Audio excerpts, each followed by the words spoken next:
When the Nerf Elite Junior line came out, fall of 2022, everybody thought to themselves, oh no, it's just another opportunity for Hasbro to cash in on another cash cow, tap into other markets. There's a lot of reviews on this blaster. One particular one that I recommend is the Maritime Foam review. Anthony covers these from a parent's point of view as well as from an enthusiast point of view. The blasters are not particularly bad. They are what we expected them to be, which is a blaster for kids. 40 to 50 FPS, that's expected. What we as enthusiasts did not expect is to actually grow fond of these blasters. This blaster is incredibly very ergonomic. The plastic quality is surprisingly very, very good. This is a very refreshing introduction to the foam flinging hobby, albeit it's targeted at a certain age range, but as adults in the hobby, we can't help to think, man, these things feel really good. What if we could just up the performance a little bit? That's what we aim to do with this project. I think we've narrowed down the basics of what has to be done, at least with the AR version of these blasters. As far as I'm concerned, there's only 3 of them right now. I'm not going to really go into the depths of reviewing the blaster in its stock form. Today, we're going to look at the intricacies of what exactly it took to up the performance on the most notoriously difficult to mod Elite Junior blaster, the Elite Junior Explorer. Let's get into it.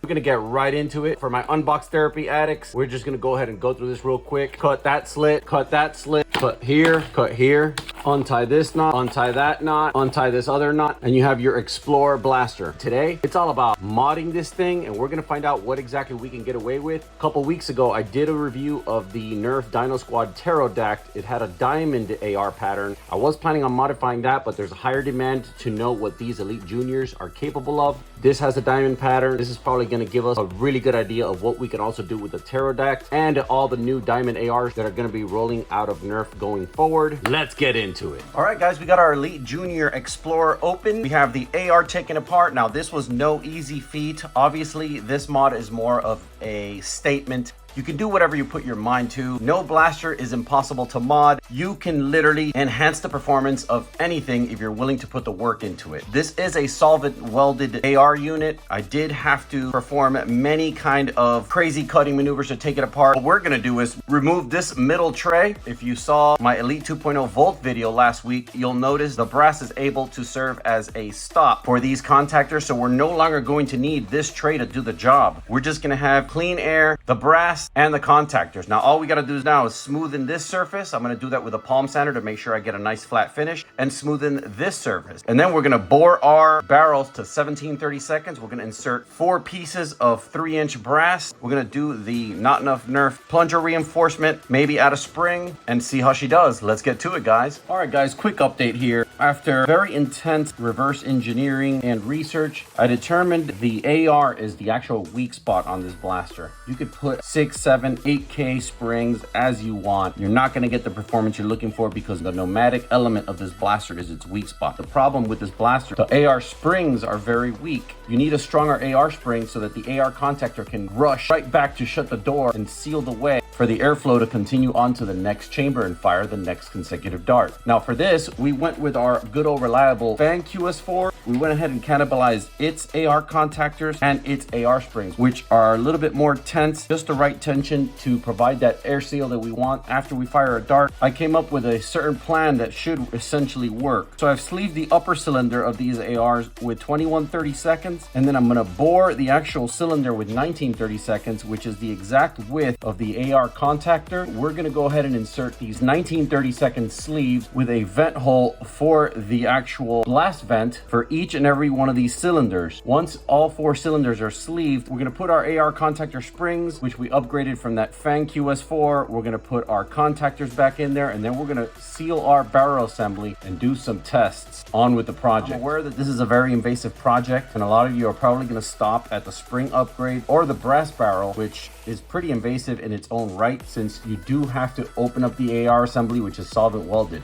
If you have gotten this far, the tools you're gonna need is a 19/32 drill bit. In this case, I have the Black and Gold Drill America one. They do make a black oxide version of this, which is a little bit cheaper. I just get the Black and Gold for only a couple dollars more. It's future proof. If you ever need to drill through some harder materials, you have the bit that will work for that. I also highly recommend some kind of cordless drill that has variable speed output available. There's gonna be times in which you're gonna wanna go a little bit slower, and then times you're gonna go a little faster when drilling plastic in particular. Also, always wear heavy duty gloves, at least very thick ones, will prevent things from snapping or cutting your hand while drilling. All right, guys, our AR brass chamber is done. We got our contactors already seated. We got our contactor springs in the main assembly. We're gonna join these 2 pieces, and then we're gonna inject hot glue in the center of the fold to make sure that no air is escaping, and all air will be directed through these specialized vents only to the darts. Let's get to it. All right, guys, after a lot of blood, sweat, and tears, our blaster is finally ready to get put back together. Our brass sleeved AR is complete. I sealed it back up with some high temperature hot glue. Glue filled my plunger head, and I added some heat shrink sleeving to the head for extra seal. And we have these barrel protectors that are gonna go on after. This was an exhausting project, maybe because this thing had a quad AR and I had to rebuild it from the ground up out of brass. Is probably why it was just such a painstaking process, but it's totally worth it now. It's time to go to the mini range and see what this baby can do. Let's get it.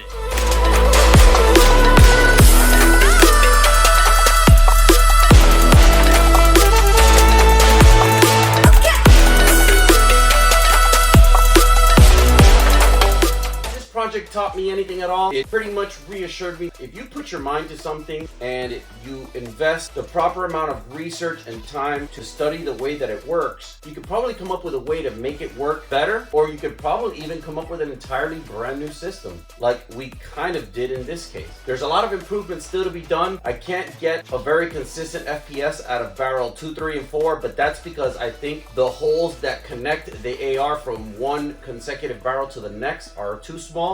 I think I'm gonna bore those out to about maybe 5/8 of an inch. Right now they're about 3/8 of an inch. I think it's just not enough to put the pressure to launch those darts very hard. But to me, this was a huge accomplishment. I did not expect to get past the solvent welded AR. A lot of guys were laughing after the post I made on Drac's review of this, saying I would totally take this to a war with some brass and a spring upgrade. Well, we actually got it done. If you ever see me at some crazy Nerf war with this, now you know the story behind it. This is not the last of the junior blasters I'm going to mod. I am going to attempt to do the 2-shot AR. I like the shotgunny underpump design and ergonomics of it. And I'm also going to try to do the single shot one. I believe it's the Flyer and the Scout Fire. Kind of like a Fire Strike alternative, but Elite Junior version, if you will. There's a long overdue video on the turbine that you guys have been asking me for. It's actually the first blaster that I modded before I started this YouTube venture. In the meantime, I think you're gonna enjoy the heck out of this video, and I recommend you go watch it right now. Till next time, stay blasting, foam fam.